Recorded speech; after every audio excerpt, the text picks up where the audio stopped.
अच्छा ओ, हाँ, बहुत अच्छा। दिल लग रही है ना? दिल लग रही है? किसके साथ लग रही है? हाँ, नहीं लगती बाबा के साथ। व्यक्ति वस्तुओं में लगती है, बाप के साथ नहीं लगती। बाप के साथ दिल लगने वाले बच्चे तो सदा खुशी में नाचते रहते हैं। हाँ, उनकी जीवन तो आनंद में रहती है, क्योंकि उनके जीवन में तो प्रेम ही प्रेम होता है। हाँ, वो सिर्फ बाबा से ही बातें करेंगे, वो सिर्फ बाबा की ही बातें करेंगे। इसलिए ये जो बोलते हैं ना बाबा, हाँ हमारी दिल बाबा से लगी है, हाँ, दिल बाबा से नहीं लगती। दिल कहीं कहीं लगती है, किसी और तरफ लगती है। दिल वाले दिल से याद करते रहेंगे, क्योंकि जिसको याद करते हैं उससे गुण आते हैं। समझ में आ रहा है? जिससे प्यार होता है, जो हमारा रोल मॉडल होता है, जिसको हम फॉलो करते हैं, उसके जैसा बनने की कोशिश करते हैं। आज दुनिया में जो लौकिक दुनिया में जो हीरो हीरोइन होते हैं, अगर उनके कोई एकदम डीपली फैन होंगे तो क्या करते होंगे? वो एक्टिविटीज़, उनके जैसी चाल चलन सोचेंगे, उनके जैसा बनना। कितनी कॉपी करते हैं कि नहीं करते? हाँ, वो तो शरीरधारी है, पर हमारा बाबा विदेही प्यार का सागर है, और अपना स्वरूप भी दिखाता है कि जब वो आता है तो कितना निर्माण और कितना प्रेम उसके अंदर होता है आप बच्चों के प्रति। हाँ, तो क्या करना चाहिए? अगर दिल बाबा से लगी हुई होगी तो वैसा बनने का प्रयास करेंगे, पर वैसा नहीं बनते हैं, वैसा बनने की कोशिश भी करते नहीं हैं। हाँ, कहाँ बनते हैं बताओ? ऐसा कहाँ बनते हैं? बाबा तो प्यार का सागर है। आप सभी अपने भीतर जाके देखो कि कितना प्रेम के स्वरूप हो आप। बाबा तो शांति का सागर है। आप अपने अंदर से जाकर के देखो, उतरो अपने भीतर और चेकिंग करो कि अंदर में कितनी शांति है। देखो, बाबा सुख का सागर है। तो आप सभी अपने अंदर को चेक करो कि हम कितने सुखदाई हैं। हमारी चाल चलन, हमारी एक्टिविटीज, हमारे बोलचाल से, हमारे व्यवहार से सुख मिलता है क्या? बाबा तो आनंद का सागर है। हाँ, हम कितने आनंद के स्वरूप बने हैं, आप चेक करो। तो ये होता है अपने जो हमारे मन में जिसकी छवि है, जिससे हम प्रेम करते हैं, उसके जैसा बनना। तो दिल बाप से नहीं लगी है, दिल कहीं और लगी है। दिल व्यक्ति, वस्तु, वैभव में लगी है, इसलिए बाप जैसा बन नहीं पाते। समझ में आया ना सबको? बाबा जैसा बनना, बाबा तो गुणों का सागर है। कभी अपने गुणों की लिस्ट निकालो, एक बार चेक करो कि मुझ में कितने गुण हैं, निकाल के चेक करने चाहिए।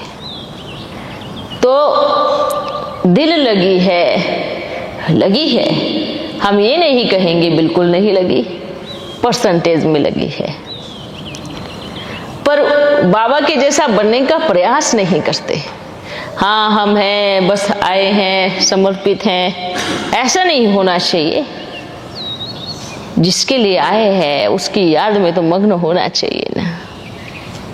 जिसके लिए ये जीवन छोड़ा, ये दुनिया छोड़ी, ये चकाचौंध छोड़ी, उसी से ही प्रेम की कमी आ जाए, उसी से ही प्रेम कम हो जाए, तो क्या मतलब फिर उस जीवन को छोड़ने का? देखो उससे कितना प्यार है, कभी बात करो, कभी चेक करो। अपने आप को चेक ही नहीं करते तो चेंज कहाँ से करेंगे?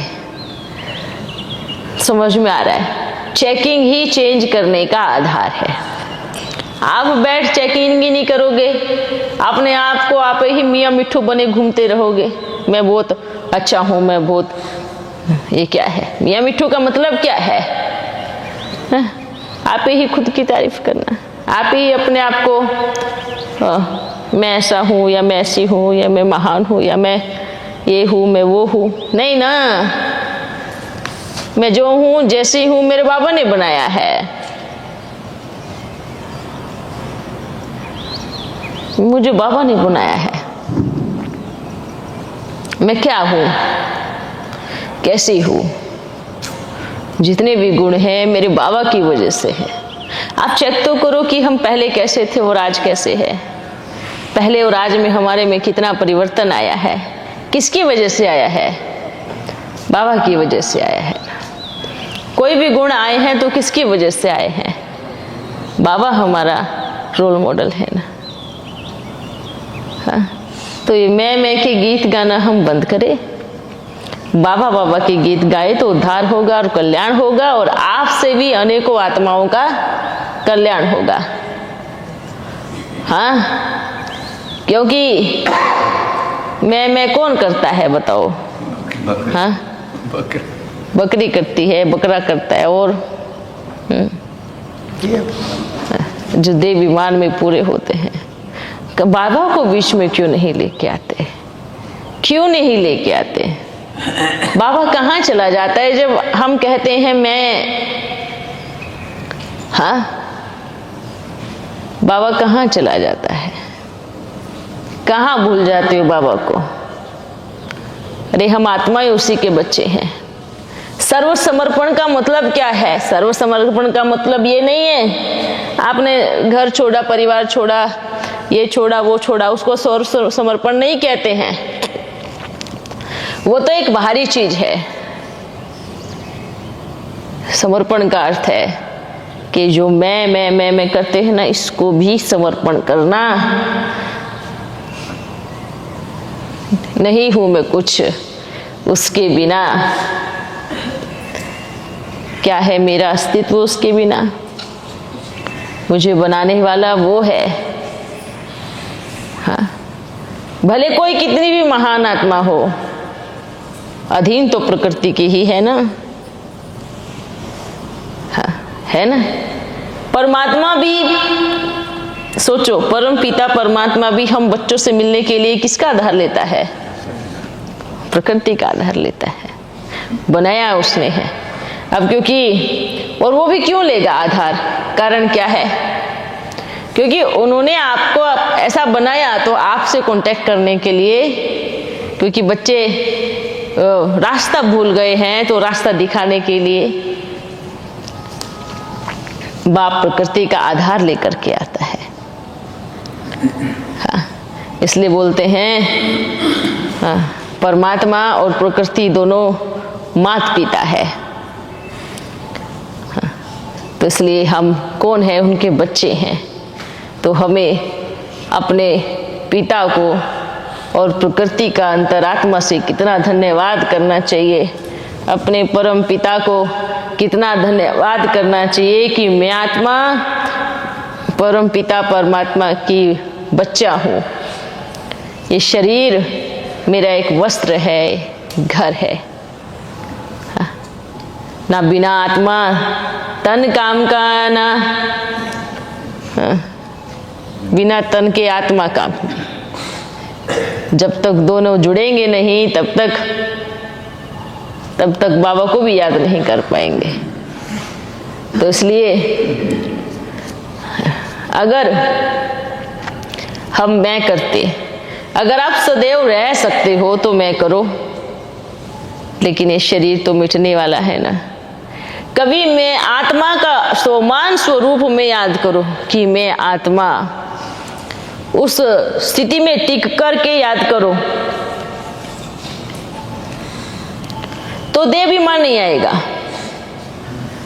एक मैं का स्वमान होता है, मैं आत्मा, एक मैपन होता है देह अभिमान।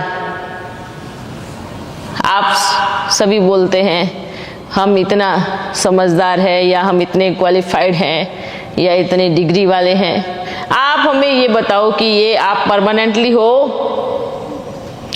तो बताओ, परमानेंटली हो? ये शरीर के साथ मिट जाएगी, आपकी डिग्री किसी काम नहीं आएगी। भले आप आत्मा अजर अमर अविनाशी हो, पर जैसे ही अगला जन्म लोगे तो क्या होगा? ये डिग्री आएगी, चलो मैंने पिछले जन्म में डॉक्टरी की है तो मैं इस जन्म में भी काम ले लूँगा, नहीं ना। या मैंने कुछ सीखा है या मेरे अंदर, नहीं आएगी वो डिग्री आपकी किसी काम नहीं। जो शरीर पैदा आपने लिया है उस अनुसार ही वो काम में आएगा। तो जो आपका है ही नहीं तो उसके ऊपर अभिमान किस चीज का, किस चीज का? सोचो। इसलिए बाबा का बनना माना अपने आप को चकनाचूर करना। बाबा का बनना मानो देह अभिमान का अंश मात्र भी खत्म करना। बाबा का बनना मानो अपने आप को मैट बना देना, पूरा चिपक जाना। कहीं हम देह अभिमान के चक्कर में अपने भाग्य को तो खराब नहीं कर रहे। चेक करो, क्योंकि उससे याद नहीं बढ़ेगी, उससे क्या होगा? वो किसी काम का नहीं, उससे याद। तो बैठ करके कितनी घंटे आप बाबा को धन्यवाद कहते हो, प्रकृति को धन्यवाद कहते हो? बताओ कितने घंटे बैठकर बात करते हो? बाबा आज मैं जो हूँ, जैसा हूँ, आपकी वजह से हूँ। ये तन मुझे प्रकृति माँ की गोद से मिला है। मैं दोनों का दिल से आभार प्रकट करता हूँ, मैं धन्यवाद करता हूँ। ये शरीर तो विनाशी है, पर मैं आत्मा तो अविनाशी हूँ, और मैं अविनाशी पिता की संतान हूँ। इस प्रकृति के आधार से ही मैं आपसे कनेक्शन में हूँ। अगर प्रकृति नहीं होती तो याद की तड़प, प्रेम की लगन क्या होती है वो मुझे कैसे पता चलता? क्योंकि परम धाम में तो सब आत्माएं मानो कैसी है, जड़ मिसल है। तो फीलिंग कहाँ से आएगी? फीलिंग के सारे सॉफ्टवेयर तो शरीर के साथ मिलते हैं ना। समझ में आ रहा है? एक आपके पास साइंस का साधन है, कंप्यूटर है, हाँ? और एक मेमोरी कार्ड है। वो मेमोरी कार्ड जड़ है, बिना कंप्यूटर के जाए उसके अंदर, तभी उसके अंदर आप डेटा निकाल सकते हो किस मेमोरी कार्ड के अंदर कितना डेटा है, जब तक वो कनेक्ट नहीं होगा कंप्यूटर से। समझ में आ रहा है? समझ में आ रहा है? जी। तो ये कनेक्शन जुड़े हुए, अपने को आत्मा समझना, बाबा को याद करना, प्रकृति का धन्यवाद देना। बच्चे सुनते हैं प्रकृति को दासी बनाएं। अरे अपनी माँ को कोई दासी बनाता है क्या? कौन सी प्रकृति को बोला दासी बनाएं, पर कौन सी प्रकृति को दासी बनाने चले हैं? आप 5 तत्वों को कोई दासी बना सकते हो? एक फूंक मारेगी तो आप गायब हो जाओगे। एक हवा का झोंका थोड़ा जोर से आए तो कहाँ लेके उड़ाएगी पता ही नहीं चलेगा। आप प्रकृति को दासी बनाने चले, इसको दास, इसको बनाओ। ये जो शरीर भागता है ना इधर उधर, ये जो मन करता है, जो मन चलायमान हो करके ये सारे हाथों से कर्म कराता है, अपने मन को कंट्रोल करो। हाँ, प्रकृति आप ही, ये शरीर आप ही आपका दास बन जाएगा। इसको दास बनाओ, इसको बनाओ, इसको कंट्रोल में लो।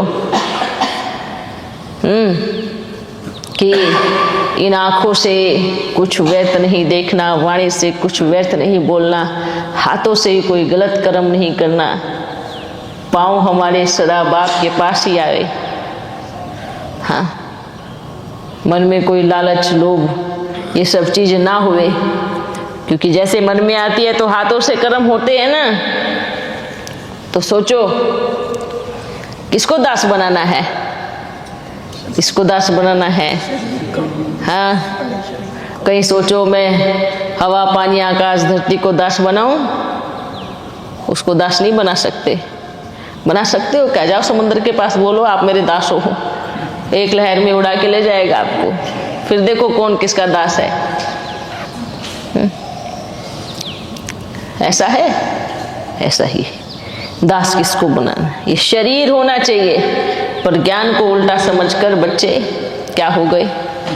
हाँ, तो इसलिए बाप से दिल लगी होना का मतलब होता है क्या कि दिल में एक दिलाराम रहे, दिल एक के साथ लगी रहे, और जब एक के साथ लगी रहेगी तो खुशी का पारा चढ़ा रहेगा। हाँ, क्या समझ में आ रहा है? हाँ, समझ में आ रहा है। अच्छा चलो बच्चों, आप सदा खुश रहो और बाप की याद में मग्न रहो, बाप के सदा गले लगे रहो। वतन में जाए बैठ सोचो, बाबा मुझ आत्मा से सारी कमी कमजोरी नष्ट कर रहे हैं। उनकी पावरफुल ऊर्जा से मैं आत्मा स्नान करके कंचन बन गई हूँ। हाँ, ऐसे कई बार दुनिया में भी देखते हो ना, बच्चा अगर खेलने गया है तो माँ उसको घड़ी घड़ी बुलाती है, चलो चलो घर चलो, और बच्चा ऐसे करता, नहीं आऊँगा मैं नहीं आऊँगा, ऐसे जिद करता है ना, तो क्या करती है माँ बाद में? हाँ, क्या करती है? कान पकड़ के ऐसे घुमा करके लेके जाती है, चलो घर पे। हाँ, तो यहाँ पर भी क्या हो गए, खेल में फंस गए, और प्रकृति माँ क्या करेगी? हाँ, कान पकड़ेगी जोर से। कैसे कान पकड़ेगी? हाँ, जोर से। भूकंप आ गया, बाढ़ आ गई, ये सब कान पकड़ नहीं है। देखा, कोरोना आया तो सब भगवान को याद करने लगे, मंदिरों में घंटी बजाने लगे, दिए लगाने लगे। तो क्या हुआ? प्रकृति ने क्या किया? कान पकड़ा। मतलब कान पकड़ के घर की याद दिलाई ना सबको, सबको घर की याद दिलाई। ऐसे ही प्रकृति एक जोर का झटका देगी भूकंप का, तो सबको घर याद आ जाएगा। अरे भगवान को याद करो, वही सब ठीक करेगा। वैसे कोई याद नहीं करता। कमाल की बात है, ये दुनिया का कैसा सिद्धांत बन गया है कि जब दुख के पहाड़ गिरते हैं तभी घर की याद आती है, और तभी पिता की याद आती है। बाकी बच्चा मस्ती में है, कुछ भी है, उसको कुछ भी याद नहीं रहेगा, कोई मतलब नहीं उसको। पर जैसा दुखी हुआ तो क्या हुआ? हाँ, घर याद आएगा, माँ बाप याद आएंगे। तो प्रकृति भी अभी कान के नीचे लगाने वाली है अच्छे अच्छे से। इसलिए पहले से ही घर का रास्ता याद रखो, ताकि लास्ट समय में शोक ना हो जाओ, अरे ये होने वाला था, ये हो गया। ये जो युद्ध की तैयारियां चल रही है ना अंदर अंदर, जो सारी भूमि खोखली हो गई है, जो चारों तरफ एक सेकंड पे एक नोक पे दुनिया खड़ी है, कभी भी कहीं से भी आवाज आ सकती है ना। तो उसके लिए भी अपने माइंड को उसके बाद हम तो चलो बाबा के पास चलेंगे, चलो बाबा के पास चलेंगे, उसके बाद याद आएगा। अभी किसी की बुद्धि में नहीं आएगा, क्योंकि सोचेंगे बाबा के पास जाएंगे तो बाबा दुखों को दूर करेंगे। नहीं, वर्तमान समय ही बाबा सबको आवाज दे रहा है, बच्चे अपने आप को परिवर्तन करो। अब जहाँ पर भी है, जैसे भी बैठकर वही बाप को याद करो, घड़ी घड़ी बाप की याद में रहो, एक दूसरे को याद दिलाओ, अनेकों का कल्याण करो। आप चाहे दुनिया के किसी कोने में हो, बाबा आपके लिए स्पेशल नाव लेके आएगा। ये बाप का वायदा है ये मत सोचना बाबा मैं तो दूर हूँ तो मैं समय पर कैसे पहुँच पाऊंगी। तो बाबा गारंटी करता है, अपने आज्ञाकारी, सपूत, वफादार, फरमानबरदार बच्चों के लिए बाबा खुद नाव लेकर के आएगा। हाँ, इसलिए कभी नहीं सोचना कि मैं बाबा से दूर हूँ। और भले कोई यहाँ रह कर के भी आज्ञाकारी, सपूत, वफादार, फरमानबरदार नहीं है, तो भी वो नाव में नहीं चढ़ेंगे। याद रखें इस बात को। चाहे कितने करीब होकर अगर बाप के आज्ञाकारी, वफादार बच्चे नहीं हैं, वो नाव में नहीं चढ़ेंगे। जो दूर बैठे हैं, चाहे हजारों मील दूर क्यों ना बैठे हो, बाबा ऐसे बच्चों के लिए खुद नाव लेकर के आएगा।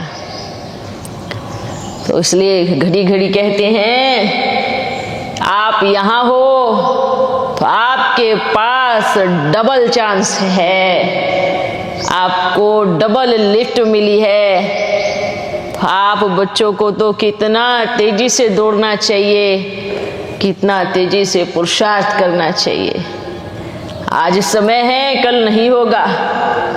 हाँ, और अभी भी कोई अपना टाइम वेस्ट करते हैं इधर उधर, तो लास्ट टाइम में फिर वो भले कितना भी बाबा बाबा करे, कोई मतलब नहीं रहेगा। आप अगर यहाँ पे आए हैं, यहाँ आकर के भी अपने आप में परिवर्तन नहीं हुआ तो क्या फायदा। हाँ, ये परिवर्तन का पर्वत है, इसमें परिवर्तन करना ही है। अगर बाप के साथ अंतिम घड़ी की नाव में बैठना है तो।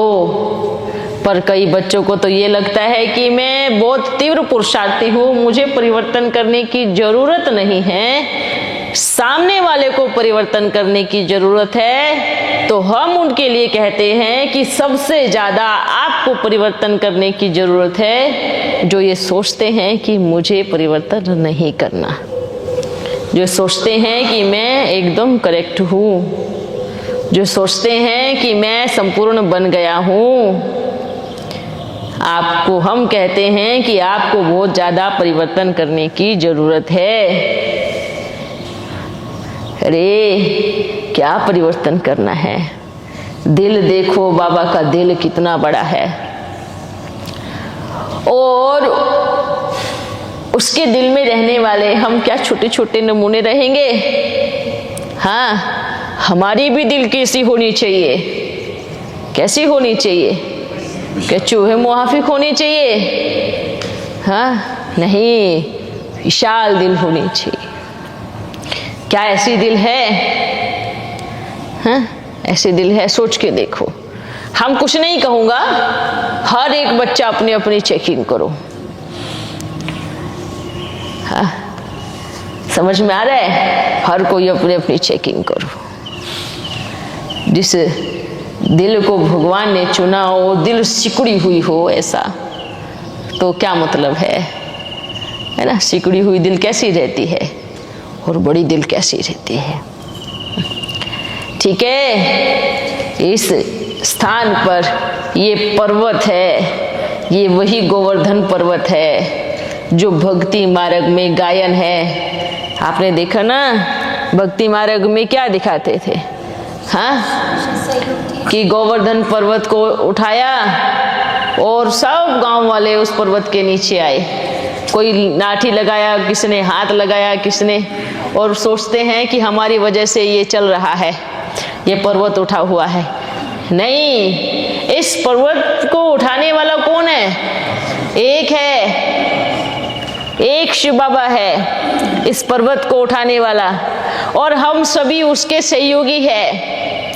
उसको पर्वत उठाने की जरूरत क्या पड़ गई? किसके लिए? क्या उसको धूप लग रही थी? आप बच्चों के लिए, ताकि आप छांव में आ जाओ, ताकि आप विनाश की आंधी से बच जाओ, ताकि आप बहती हुई इस तूफान से बच जाओ। इसलिए उन्होंने पर्वत उठाया। हाँ, भगवान को क्या जरूरत पड़ी है पर्वत उठाने की? उसको क्या बदलना है अपने आप में? किसके लिए उन्होंने पर्वत उठाया? आप बच्चों के लिए पर्वत उठाया। हाँ, और हम अगर ऐसे ही करेंगे तो कैसे चलेगा? हाँ, आपकी बोलते ना, किसी ने उंगली लगाई, किसी ने हाथ लगाया, किसी ने लाठी दी, मतलब ये किया कि इस महान कर्तव्य में, इस बदलाव के चक्कर में बच्चों ने मिलकर के सहयोग किया। सहयोग अर्थात अपने आप को बदला, और जो पर्वत से नीचे से भाग करके छोड़ करके वो ऐसी हुई बहती हुई नदी में जा करके कहीं डूब गए। हाँ, अगर आप पर्वत में छांव में नहीं रहोगे तो एक दिन धूप जला के राख कर देगी, विकारों की धूप। इसलिए ये पर्वत है, और वो ऐसा नहीं सोचना है यहाँ रहने वाले ही पर्वत के नीचे हैं, नहीं। चाहे वो विदेश में भी क्यों ना बैठा हो, अगर वो पूर्णतः बाप के प्रति समर्पित है, आज्ञाकारी, वफादार है, बाप का सिकिलदा बच्चा है, तो वो पर्वत के नीचे ही है। ये पर्वत कोई इतना सा नहीं है, ये कोई छोटा पर्वत नहीं है।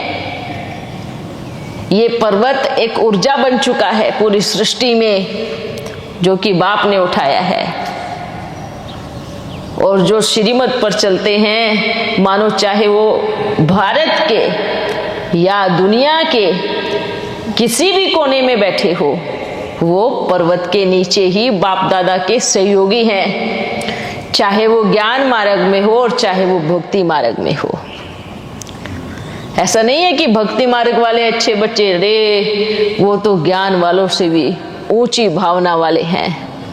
हाँ, अब एक बात बताओ, यहाँ पर बाबा से मिलने बच्चे आते हैं, आए बाबा से मिले। अगर किसी के मन में संशय आया, अरे यहाँ मंदिर में आरती होती है, भक्ति मार्ग शुरू हो गया, तो आप कहाँ के बाबा के बच्चे? संशय का बीज उठाना। आपने ये क्यों नहीं सोचा कि ये ड्रामा की शूटिंग है और ड्रामा कल्याणकारी है, जो हो रहा है ड्रामा के हिसाब से, शूटिंग के हिसाब से हो रहा है। पर ये अच्छा आप तो भक्ति मार्ग शुरू कर लिया, ये कर लिया। मतलब अगर हर चीज में, छोटी छोटी चीज में अगर हम संशय बुद्धि बन रहे हैं, अच्छा यहाँ पर भी ऐसे बच्चे रहते हैं, यहाँ पर भी माना, कहाँ पर भी हाँ, तो इस आप किस पे संशय उठा रहे हो? हाँ, जो ऐसे संशय उठाते हैं ना, अच्छा यहाँ पर भी, तो आप रह के देखो यहाँ पर भी, तो कल को कोई आपको भी बोलेगा कि अच्छा यहाँ पर भी ऐसे बच्चे रहते हैं। ये भी संशय का बीज है। ये जो थोड़ी सी भी टिक टिक में संशय आ जावे, कुछ भी चीज में संशय आ जावे, अच्छा बाबा के रथ ने आज कलरफुल साड़ी पहनी है, संशय आ गया। अच्छा लाल बिंदी लगा ली, संशय आ गया। ये कहाँ का संशय, ये कहाँ का निश्चय है जो घड़ी घड़ी आपका ऐसे डावाडोल नाव होती रहती है, इधर उधर लुढ़कते रहते हो? इसको कोई निश्चय बुद्धि थोड़ी कहेंगे, ये निश्चय बुद्धि की निशानी नहीं है। तो मानो आप पूरे खुद भी देहाभिमान में हो और आप सामने वाले को भी उसी स्वरूप से देख रहे हो। तो बदलना सामने आपके देखने वाली चीजों को नहीं बदलना है आपको, वो बदल जाए वो नहीं, आपको अपने अंतर में बदलाव करने की बहुत जरूरत है। आपको अपने भीतर बदलाव करने की जरूरत है। इन दृष्टियों से, इस दृष्टि से आप कितने से बुरी, अच्छे के अंदर से भी बुरे से बुरे इंसान को ढूंढ सकते हो। और इसी दृष्टि में वो पावर है कि बुरे से बुरे इंसान को भी आप उसके भीतर अच्छा ढूंढ सकते हो।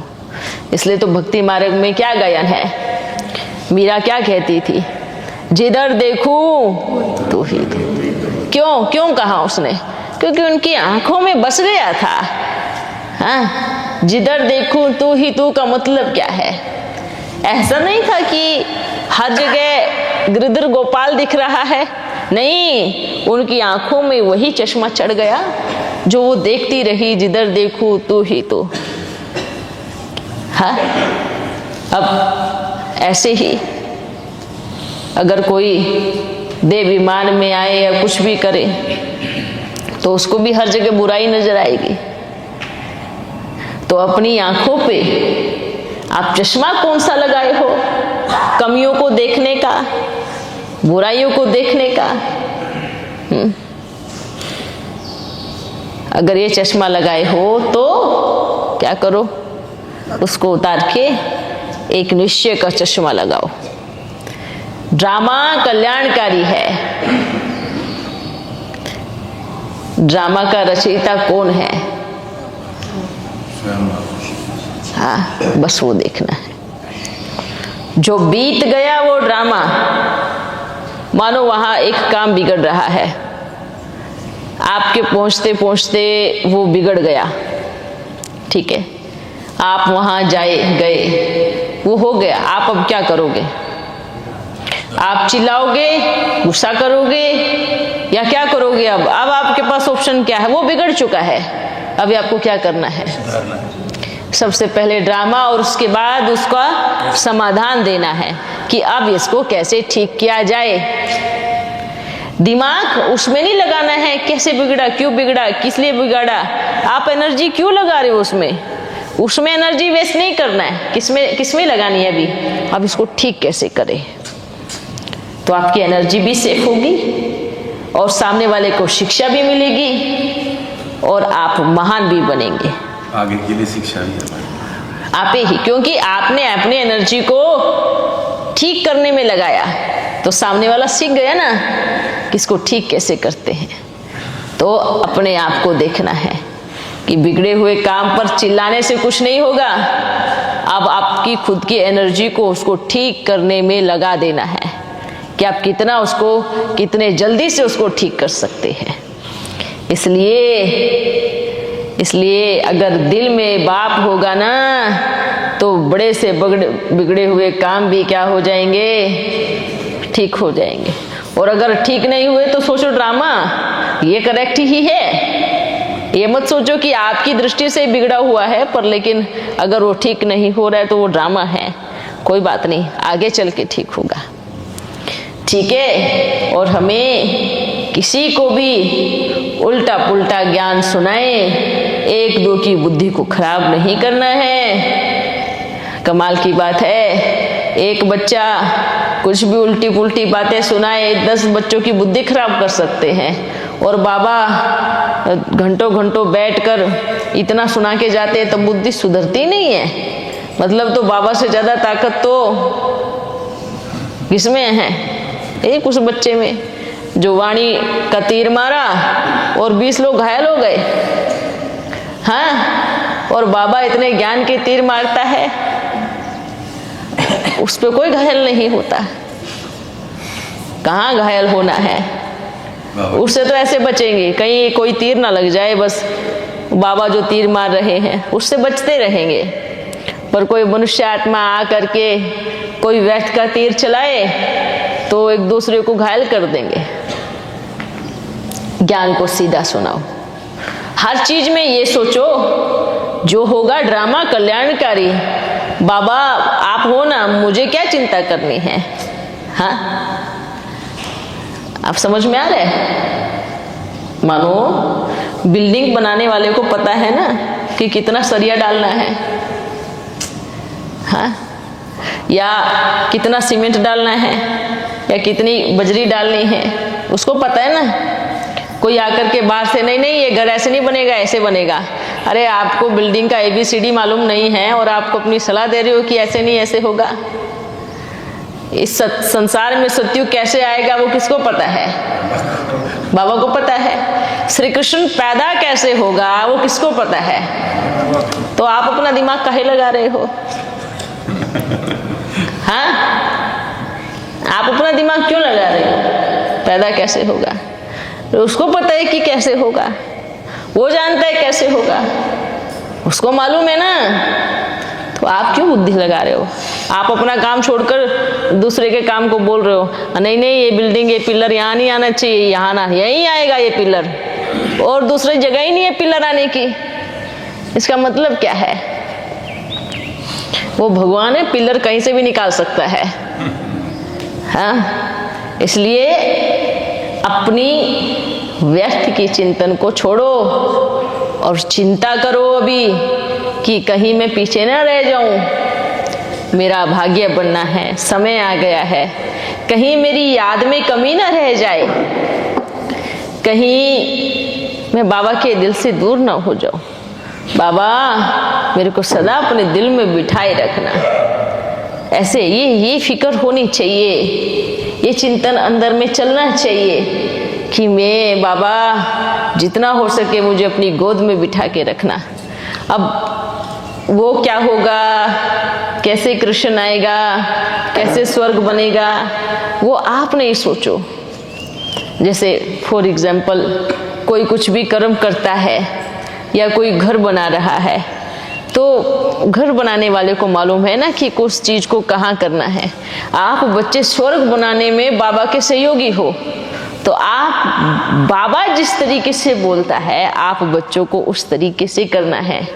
जब वो बन जाएगा तब आप देखना उस चीज को कि वो हुआ कैसे। बाकी अपनी बुद्धि को लगाने में खर्च मत करो। हाँ, कुछ भी चीज से डिस्टर्ब नहीं हो जाओ। अब कोई भी मूर्तिकार है, मूर्ति बना रहा है, तो वो तो मूर्ति बनी ही नहीं है ना, तो देखने वाला अगर उसमें नुक्स निकालने लगे, नहीं इसके मूर्ति के हाथ ठीक नहीं है, अरे इसका तो मुंह ही ठीक नहीं बनाया, इसकी नाक ही ठीक नहीं बनी, तो मूर्तिकार क्या सोचेगा। जब बन जाएगा तब आप देखना कि इसमें क्या कमी है और क्या। हाँ, इसलिए क्या करना है, बाबा जो बना रहा है बहुत सुंदर मॉडल बना रहा है, मॉडल में रहने वाला हाँ विश्व का महाराजन भी आ रहा है। तो आप बच्चों को क्या सोचना है, क्या सोचना है, वो बाबा देखेगा ना, मैं क्यों चिंता करूं, बाबा बैठा है ना, मुझे क्या सोचना। इतनी चिंता नहीं करो, अब चिंतन करो कि मुझे बनना क्या है। समझ में आया। दुनिया की हालत को देखो किस तरीके से बदल रही है। ये जो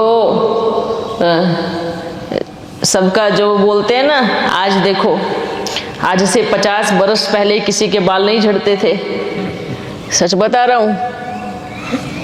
हाँ, नहीं झड़ते थे। क्यों सब गंजे हो रहे हैं अभी, बताओ। केमिकल्स है, केमिकल, खान पान और गलत चिंतन। हाँ, गलत चिंतन, व्यर्थ चिंतन और हाँ, ये सब मिक्स है, ये सब मिक्स है। ये जो फालतू की रेडिएशन ऊर्जा जो दुनिया में घूम रही है वर्तमान समय में, वो सबके शरीरों पर अटैक कर रही है। हाँ, सब ये जो ऊर्जा चारों तरफ आ रही है, ये जो टेलीफोन की ऊर्जा है, साइंस के साधन की ऊर्जा है, ये सब को खत्म कर रही है। आप इस ऊर्जा से बच सकते हैं। ये ओम का उच्चारण जो बोलते हैं ना, आवाज में नहीं आना, आवाज में नहीं, ये बहुत पावरफुल रेडिएशन है। जो आपकी तरफ जो ऊर्जा आती है, साइंस के साधन की जो ऊर्जा आती है, उस ऊर्जा को पूरी तरह नष्ट कर देती है जब आप ओम का उच्चारण करके वो ऊर्जा को क्रिएट करते हो। तो ये ऊर्जा उस ऊर्जा को टक्कर दे करके आपसे दूर करती है। इसलिए हम आपको घड़ी घड़ी बोलता हूँ कि आप अपने पास से टेलीफोन को दूर करके 20 मिनट या 10 मिनट ओम का उच्चारण करो। आपको मालूम ही नहीं है कि इसमें ताकत क्या है। ओम का उच्चारण करते हैं, ओम ओम, ये कोई ओम करते हैं, कोई आगे बोल रहे है, कोई पीछे बोल रहे है, कोई टेढ़ा बोल रहे है, कोई मैक्सिमम एक स्वर में, एक ऊर्जा से और मन की पावर से बैठकर ओम की ध्वनि करना। संकल्प भी एक होने से। हाँ, संकल्प एक होने से। संकल्प तो छोड़ो, अगर कंठ भी एक हो जाए तो वो भी कमाल करके दिखाए। कंठ ही टेढ़े मेढ़े चलते हैं, 10 एक लय में बोलता है और एक जन एक लय में बोलेगा। हाँ, इसको ओम का उच्चारण कहते हैं। आप बोलते हो ओम की ध्वनि में बहुत पावर है, आप सबको बोलते हो, आप प्रैक्टिकल को करो ना उस चीज को। कितनी बारी बोल के गया हूं कि ओम का उच्चारण जब करते हो तो बहुत मन में ताकत और कंठ में ताकत होनी चाहिए। बाबा ऐसा नहीं कहूंगा कि चिल्ला चिल्ला करके करो, पर एक स्वर में करना चाहिए, जिससे चारों तरफ की जो ऊर्जा जो बनती है उसमें देखो कितनी कमाल होगी। हाँ बाबा, एक दिन अमृत बेला बैठ रहा था ओम के बारे में, टचिंग हुए कि संस्कार का जो मिलन नहीं हो रहा, ओम नहीं मिल रहा है, इसीलिए संस्कार नहीं मिल रहा है, ये क्या सही है? अगर ओम मिल जाएगा, संस्कार मिल जाएगा, क्योंकि ऊर्जा जब मिलती है एक साथ तब बहुत सारी चीजें मिल जाती है ना। तो आज से क्या करेगा, कोई एक बच्चा बैठकर सामने जो बहुत अच्छे से ओम करा सके, 2-3 बच्चे ऐसे होने चाहिए कि बारी बारी कोई कराए, सामने बैठकर ओम की ध्वनि कराओ। 2 बच्चे सामने बैठो और ओम का उच्चारण कराओ। आज से ये नियम रहेगा, ठीक है? हाँ, इस तरीके से, क्योंकि ये तो फिर ऐसे ही चलता रहेगा, है ना। तो ऐसे सबको, और एक ही लय में सब बोलेंगे। आपको चेक करना है कि मेरा कंठ सबसे अलग क्यों भाग रहा है, उसको पकड़ो।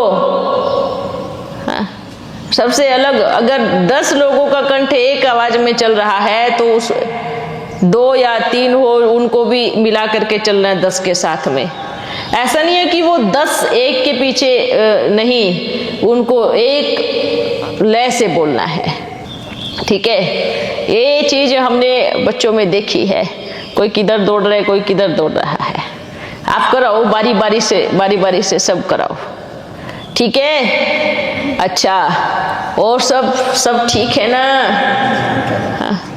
क्या एक बात पूछूं, क्या हम जो बोल रहे हैं, जो भी शिक्षा दे रहे हैं, क्या ये व्यर्थ पानी में तो नहीं बहेगी?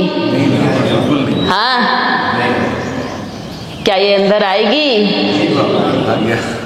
हाँ, अंदर आएगी, हम देखूंगा। हाँ। जैसे बाबा जो कहे जी बाबा, ऐसे आप बच्चे जो बाबा कहे जी बाबा, आप चलते रहो बस।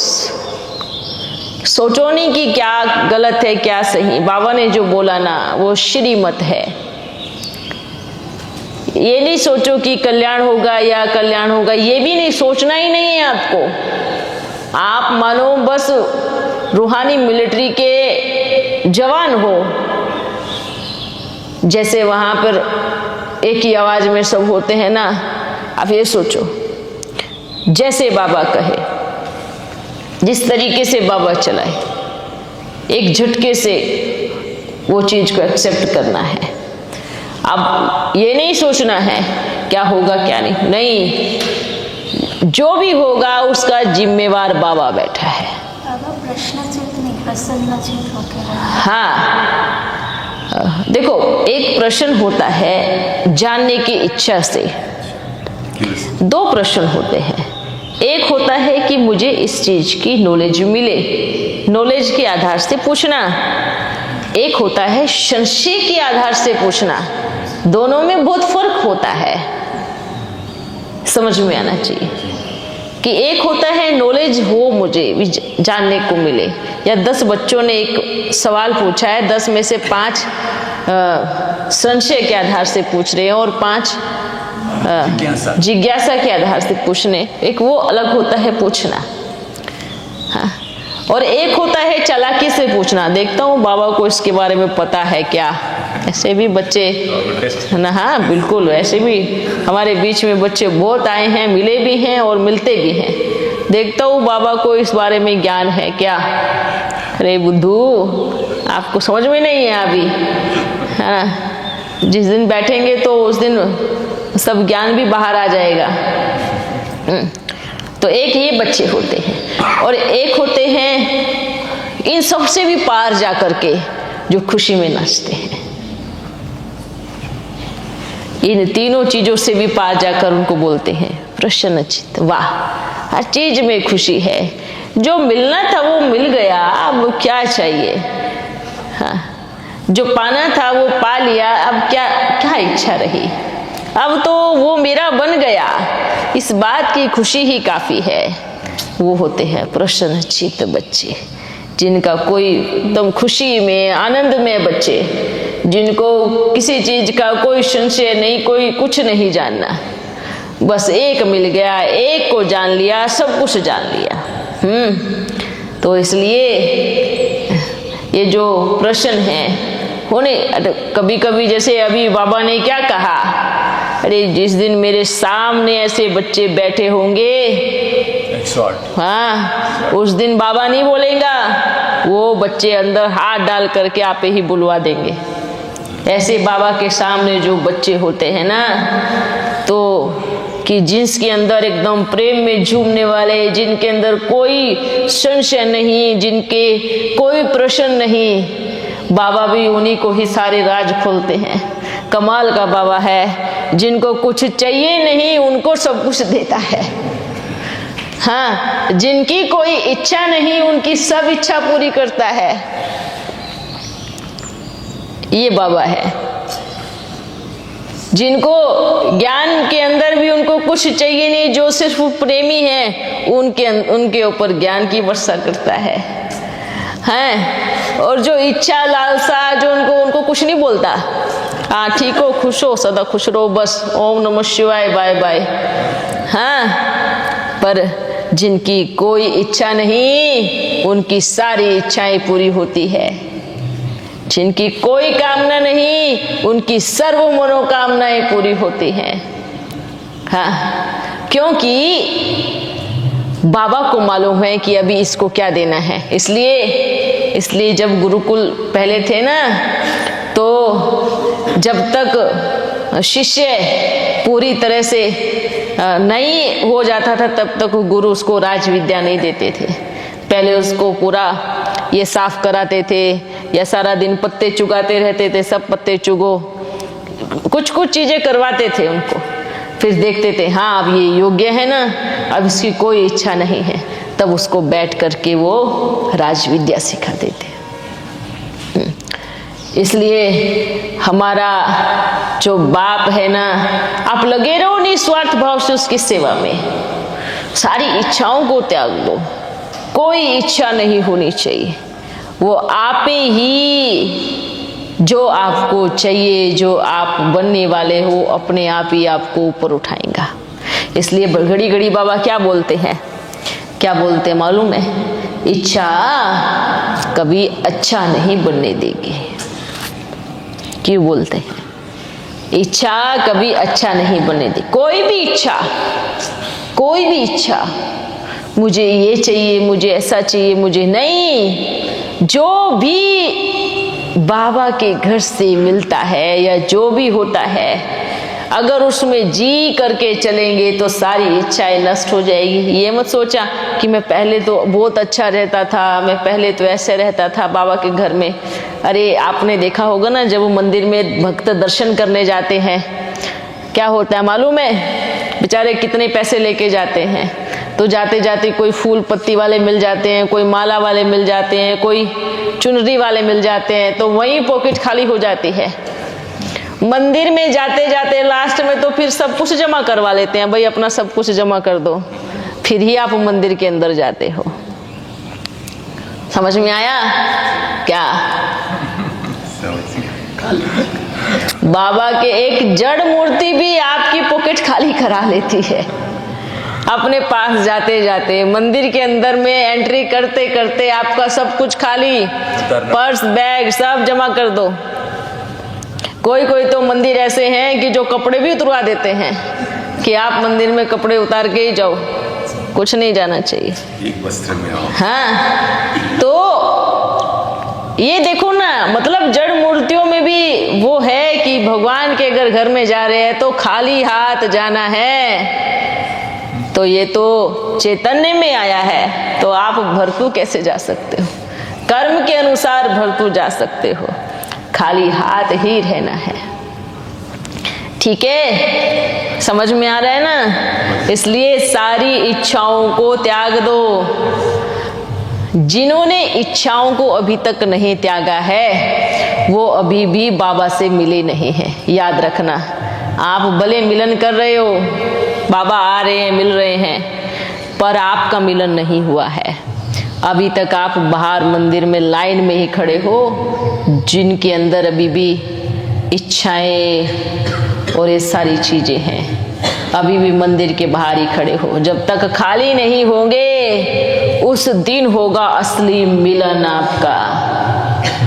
आप सभी याद रखना, भले आप हजारों जगह जाए बाबा मिलन करो, जगह जगह जाकर बाबा मिलन करो, वो बाबा मिल रहा है, अभी तक आप नहीं मिले हो। आप उस दिन मिलेंगे जिस दिन आप पूरी तरह समर्पण, सर्व समर्पण बाबा पे हो जाएंगे। जिस दिन कोई कामना और कोई इच्छा अंदर में नहीं रहेगी, कोई लालच, कोई लोभ, कोई देह मान अंदर में नहीं रहेगा, उस दिन आप सही मायने में बाबा से मिलेंगे। ये याद रखना, ये आज हम लिख के दे रहा हूँ। अगर आप सोचते हो कि हम मिल गए हैं बाबा से, हम इतनी बार मिले हैं, तो मैं कहूँगा कि एक बार भी मिले नहीं हैं। अभी तक आप मिले ही नहीं हैं, अभी तक आपकी भेंट ही नहीं हुई है उनसे। तो वो आता है, उसके एक मिलन में कोई एक बच्चा बैठा होगा कि जिसकी सारी इच्छाएं खत्म। सोचो वो क्यों जगह जगह सभी बच्चों से वो मिल रहा है, ताकि वो कहेगा देख मैं तो मिला था आपसे, आप ही ने ही त्याग नहीं किया, आप ही श्रीमत पर नहीं चले। याद रखना, हम घर बार का त्याग नहीं बोल रहे हैं, हम अंदर की इच्छाओं का त्याग बोल रहे हैं।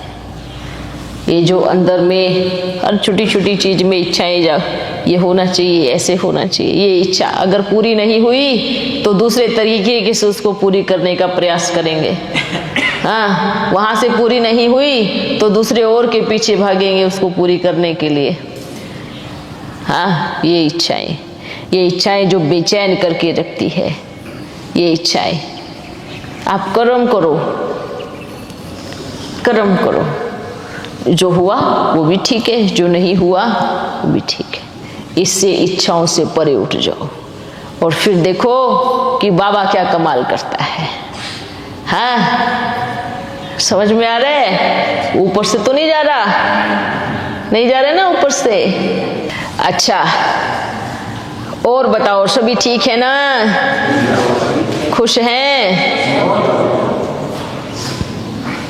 बाबा, इस बार मिलन में जो बच्चे आए थे बाहर से, सबका मैक्सिमम प्रश्न कृष्ण कैसे आया, श्री कृष्ण कैसे आएगा? अभी तो हमने ये बताया ना, वो सवाल ही नहीं, उसको खत्म ही कर दो। कृष्ण कैसे आएगा? हैं? आप देखो, कोई आपको आकर के बताए, पूछे कृष्ण कैसे आएगा, और आप हड़बड़ी में जवाब उल्टा पुल्टा दे दो, तो ये भी तो गलत हो जाएगा ना। तो आप क्या कहो, भाई स्वर्ग बनाने वाले को पता है कि कृष्ण कैसे आएगा, मैं नहीं जानता। क्यों श्रीमंत? हाँ, क्या कहना है? हाँ, स्वर्ग बनाने वाले को पता है कि कृष्ण कैसे आएगा, उसको मैं नहीं जानता। जब वो बाबा ने जवाब नहीं दिया आज तक कि कैसे आएगा, तो मैं कौन होता हूँ जवाब देने वाला कि वो कैसे आएगा? वो तो वही जाने कि कैसे आएगा। अब एक बात, मूर्तिकार है, मूर्ति आप पूछो ये मूर्ति कैसे बनेगी, तो मूर्ति बनाने वाले को पता है ना वो मूर्ति कैसे बनेगी। आप जान भी लोगे कैसे बनेगी, वो बता भी जाएगा, तो थोड़ी आपको समझ में आएगा। जो उसको बारीक तरीके से जानता है वो तो उसको पता है। तो ये सवाल हर किसी के अंदर से खत्म हो जाना चाहिए, नहीं तो वो फेल की लिस्ट में आएंगे। याद रखना, वो फेल की लिस्ट में आएंगे जिनका घड़ी घड़ी ये सवाल उठता है कि कैसे आएगा। आप तो फिर बड़ी प्रॉब्लम होगी आगे चल के, कहेंगे बाबा ऐसे कैसे हो गया। क्यों? क्योंकि आप भी तो कब से कैसे आएगा कैसे आएगा ऐसे कर रहे थे ना, इसलिए ऐसे हो गया। हाँ, तो इसलिए ये सवाल खत्म हो जाना चाहिए। किसी के मुख से ये नहीं निकलना चाहिए कि कैसे आएगा। तो बाबा उत्तर ही नहीं दिए हैं तो हम क्यों बोले? हाँ, बाबा बताए उत्तर की बात ही नहीं है ना भाई, उसको पता है कैसे आएगा। बाबा जानता है ना, वो स्वर्ग बना रहा है तो स्वर्ग में किस तरीके से क्या होगा वो जानता है। बाबा एक डॉक्टर मतलब आए थे, उन्होंने पूछा कि ये तो एक पुरुष और प्रकृति का मिलन से जो होता है बच्चा आता है, तो कैसे पॉसिबल है आंतर? मैंने बोला अभी देखो मोबाइल में हम डाटा वाईफाई ब्लूटूथ से कितने बड़े बड़े गाने वीडियो भेज देते, टच तो नहीं होता। बाबा का साइंस तो क्या होगा, पता ही नहीं सतयुग का साइंस। देखो वही तो सतयुग का साइंस क्या होगा, वो भी एक चमत्कारी रूप से, जिसको आज लोग चमत्कार बोलते हैं ना, वो ऐसे ऐसे नमूने तो छोटे छोटे बच्चे भी सतयुग में कर देंगे। तो इसलिए ये चीज पे जाओ ही नहीं दिमाग पे कि कैसे आने वाला है। ठीक है, ये जो एक के मन में नहीं है, ये जितने भी आते हैं ना सबके मन में है। जैसे कि पता नहीं उनको क्या करना है, अभी हम क्या कहूँ। ठीक है, अच्छा बच्चों, अभी हम चलता हूँ, फिर मिलेंगे। ओ सदा खुश रहो। ओके ओके मना, ओके अच्छा।